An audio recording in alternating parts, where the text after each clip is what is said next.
G'day viewers, it's Jeff from McPhee's Gardening, Melbourne, Australia. Today I want to talk about advertising, how to get clients. It's been covered many times on lots of YouTube channels. I've covered it briefly in the past, but I'd probably like to get a bit more technical about it and just have a quick discussion on how to get new customers. When I first started, there was two opportunities we had, well actually three. One was the printed media. That was where we had to wait 9 months after initially setting up our ad, our artwork, exactly what it wanted to say, submit it to the publisher, and then they would then publish that in a directory. Normally a directory which was focused to a particular area, a district.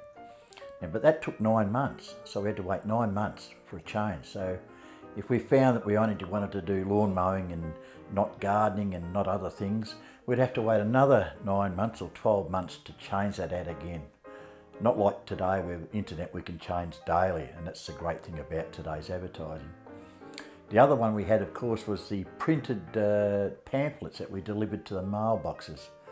I started off putting about 5,000, I'd be lucky to get a dozen or so calls from those.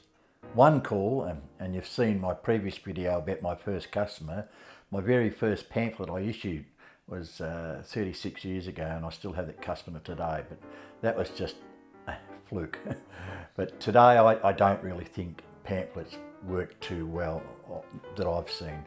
Fridge magnets, I've seen those work because they get put on something.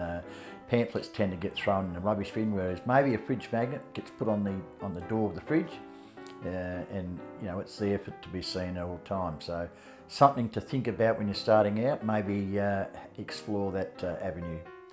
And of course, the third one was walk-ups. Do a great job. People say, "Oh, can you come and do my garden, please?" Now, walk-ups and word of mouth were very popular back then. Not so much now, because everyone has got the internet available to them. If they want to get some work done, they'll just get on there and they'll say, "I want some lawn mowing in a particular area." So that's what we're going to focus on today, is how to put yourself on the internet. Many YouTubes about this. My old mate Rob from Maxwell Lawn Cutting Services in Newcastle in the UK, he's just put out a recent video about it, and it's worth having a look at it. Sorry, Rob, but I was actually going to do this ages ago and you beat me to it, but certainly did like yours. So what we're going to do is run you through on the computer on how I show the ads, starting from a web page, which I think is very important to have. When you have a web page, you have a professional email address. Now, there's nothing worse than having jeffextra@gmail.com when I'm dealing with commercial. If I say I'm Jeff from mcpheesgardening.com.au, much more professional, puts you right up there as a professional. So that's something to think about. So a web page, now you might have to pay for it. Yes, it can be a little bit of money. You can get the free ones, but if you're going to do it, just make sure you've got someone that knows, or if you are computer savvy, that's fine. If you're not, get someone that knows a bit about computers. I'm fortunate, my son-in-law, he's in IT, he set mine up. Grandchildren are very good for us, you old guys that have got grandkids, very good for computers, but really get onto somebody that knows what they're doing. But I think it's one of the most important things to have in your business is a web page, because that puts you on the net, and that puts you as a professional, and you can tell so much about it. And we'll go through that shortly. The other things, of course, is Google. Get your ad on Google. It's free. Put your business on Google. So anyone that types in, "I want some lawn mowing in Dinga Village," McPhee's Gardening will be on page 1, and there we are. It can be changed daily. We can target different areas daily, weekly.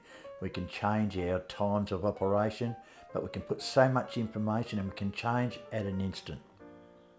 The other media ones that a lot of people use is Facebook. I hate Facebook. I just reckon it's the bottom of the barrel. Yes, I know a lot of people had a lot of success. I'll tell you one secret about running a successful business. Customers that don't respect you, or customers that expect you to be cheap, your business will fail. You want platinum customers, steer clear of Facebook. Okay, yes, you will get the good ones. Yes, you've got to sort them out. Just beware. Maybe in my area, I've seen it so often. Someone will want a lawn mowed and next minute there's 15 people going, "I can do it, I'll PM you, I can do it tomorrow, give me a ring." The competition is intense. And also, if something goes wrong, for example, maybe you are too dear. "I don't get McPhee's Gardening, he's too dear. It's just terrible, it's just not worth it." So I've seen businesses being destroyed by Facebook. So if you do venture down that line, and look, you may have to if you want to build your business up, but be very careful, be warned. Just dip your toe in gently on that one. Other forms on the internet, of course, you can pay for advertising. For example, you can go into these trade people that advertise on a national basis, and you sign up and you pay for a lead. You might have an introductory offer of some certain amount of free ads, but after that you pay for a lead. So you might pay $10, $20 for a lead, and of course if you miss out, you've done that dough. But if you're really searching for some customers, that's another way to go. Now, in the internet, there's lots of free directories. Search them all. You know, in Australia, there's Yellow Pages, there's there's lots and lots of free directories. So type in free directories and put your name and business name on every one of those as you can. Put links back to your web pages, because as people are searching for you or searching for a gardening business, that will help you immensely. So something to think about. All right, so what we'll do now, I'll just go to my computer and I'll just run through our web page, Facebook, and how we do things, and to show you our brand. It's something that you've got to review constantly, but the beauty of with the internet, you can review it, and you can review it instantly. All right, we'll see you in a minute on the computer. One of the most important things in running a business is to set up a web page.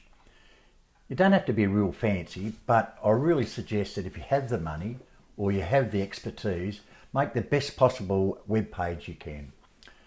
So in our web page, we have it broken down into home, which is a basic summary of our business, working through about us, services, blogs, galleries, testimonials and contacts.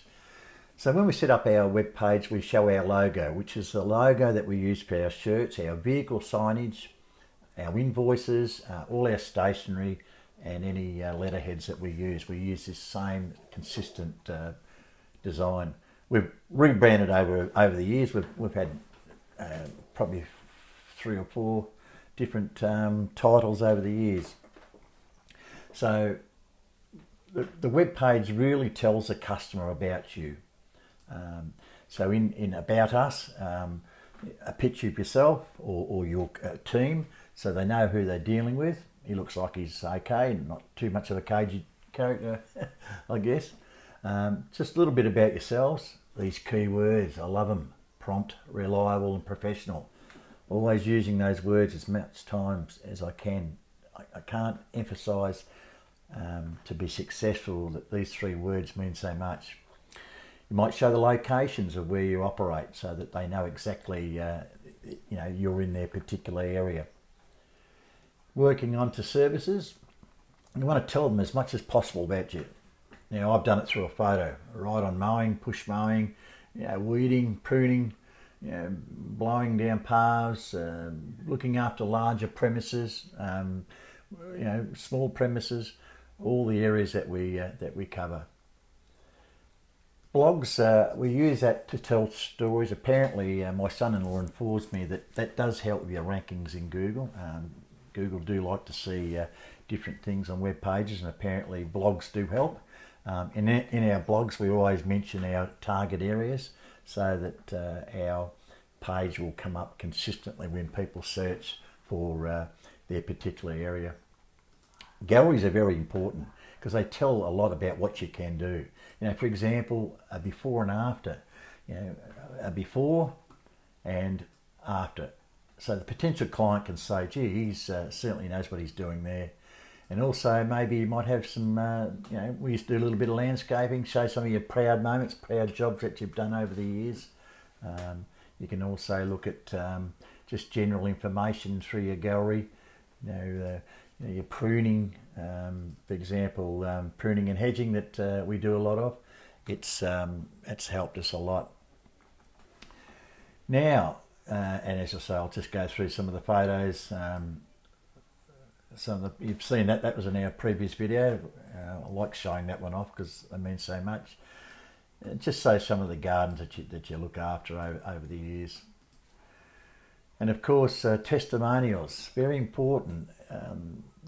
This part can really tell the potential client about you. Now, in this particular example, we used to look after quite a few hotels, and they expanded. They ended up getting 20 of them, and they wanted us to look after them all. And I just couldn't do it all. Even though with our staff, we just didn't, because it was such a large area. We would it'd just kill us. So we had to, unfortunately, separate our ways. But before we did, the general manager was so appreciative of our loyal dedication over the years of 20 years service, and he's really impressed with the work and the presentation of venues that we provided. So if you do get some proud moments or letters or commendations from clients over your years of service to the industry, put them on your website, show them in your reviews, because it is so important so people really get to know who you are. And of course, contact, either through mobile numbers. Why is it these days everyone wants to text now? There's very rarely you'll get a call, it'll be a text. I really find it hard to get my head around it, but that's the way of the future. Emails, of course, or just filling out information. So what we're going to do now, we're going to look at some more aspects of media, and we'll move on to the Google and how to put a business, what I've done there. When a customer wants a service, like example gardening or lawn mowing, they'll jump on the Google and they'll search for gardening services, the location they want. Gardening services, Dingley Village, gardeners, Dingley Village, lawn mowing, Dingley Village, and so on and so on. So if we say gardeners for Dingley Village, which is the area that I've targeted, you'll see that I've come up as on the front page and number 2. I've been number 1 for quite a long time, but within the first couple of searches. If you don't get on page 1, you've got to keep trying. You've got to get yourself out there. You've got to keep putting so much information on the net. Now, registering your business through Google, putting your business on, and it'll show you all the details about your business, the operating hours, telephone numbers, how to get onto you, request a quote, direct you to a website, shows the location of where you are, etc. So it's certainly a very successful tool to use. Go lawn mowing again, I'm always coming up on page 1. Also, you'll notice in your searches there's lots of other directories, like in our case, in our particular area, we've got True Local, we've got Yellow Pages, we've got lots of different places that provide free directories. These are all free, as is the Google business. It's all free. So Top Lawn Mowing Services in Dingley Village. Now, there you go. We're number 2. So it shows you our phone number, our website, and our email address.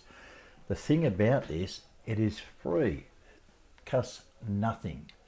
So when you work out your tactics of what you want to do, where you want to service, it's very important to get yourself set up on this Google machine. It's just brilliant. It's free.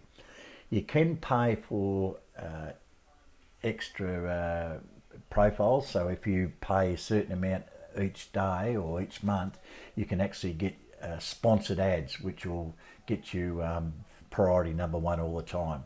But I've never had to do that. I've always found that someone will type in McPhee's gardening lawn mowing services in my particular area, and it'll direct it to my site, and more importantly back to my website and back to me and asking for a quote. Food for thought on that one. I think it's essential for the success of your business to have that, and I think it's so easy to set up, and again, as I keep mentioning, it is free. So the other multimedia that I recommend that you do is Facebook. No, not Facebook that you're going to chase work for, but set your own Facebook up. So I've set mine on Facebook. I've got 160 followers, a lot of customers, a lot of fellow contractors, and it's good because it shows the customers, the existing ones, about what's going on, and like for example, our little light show that we got going. We always do that every year. I'll do a little video on that one later. We can show our little posts from time to time. We had a bit of rain recently, so our gardens are all coming up to scratch. And it's good. We can show our customer lawns, and put the YouTube on. My wedding anniversary of 36 years in business and 43 years of marriage. The customers like that type of thing. My little ride on mower, it's 16 years old. It's been an absolute beast, this thing. I really love doing it and showing my grandkids. The interaction between your family, customers like to see that. I think it really helps, and you can portray a lot of information. Some of my good customers showing what we do. And and there's my little grandson, one of the ones up on the farm, showing operating the mower, etc. So it's a great interaction to Facebook. You can just portray that personal side of things, and it's quite another handy thing to have, in your resume. Okay, so that's the Facebook one. As I say, that's not hard to set up. Try to keep the personal things out as like your personal post. Don't. I see a lot of guys that'll have a Facebook and they'll put their personal ones up and they'll put a few vulgar type things up, and that's fine. But customers don't want to see that. They want to see you as a wholesome type business person, family man, and I think that works well. So have a look at that one for sure. Okay, we'll just wrap up now. Okay, so yeah, that's the end of the episode. We use the videos just to show you how I go about my multimedia. One thing I forgot to mention though is that the print media is still quite effective. I have a Yellow Pages, which is a local directory, trade directory, that still goes out to households. There's surprisingly a lot of older people that don't use the internet, that don't use the multimedia. They don't have Facebook, they don't have Google. So all they've got is to look up a trade directory. So I've just left my ad in there. It costs me nothing, and it's easy to enter your details. All it is a one line, McPhee's Gardening Services, and telephone number. The number of calls that I've had from those customers over the years has been fantastic. And really, the older generation are the best customers. Pay on time, don't quibble, appreciate the work that you do for them. So with all the multimedia and all the web pages and all the stuff that you can have on the internet, don't forget to just have that little directory input on the printed media. Doesn't hurt. The other thing is I used to have a ad in a local Dingley dossier, which was just a little local paper, a community paper. Went round the town of 3,000 people, and I put an ad in there. It was about $40 a month. The amount of work that I got out of that was just incredible, because I was a local, and the fact that I can explain our business on that particular page, I got a lot of calls. So don't discount printed media when in that particular situations. All right, thanks for watching, and please subscribe. I need some more subscribers. I'm slowly building. It's just chugging along nicely. Really enjoying it. I've got lots more stuff to bring on, and so everyone, I hope I've provided some value, and we'll see you on the next one. See you later. Bye.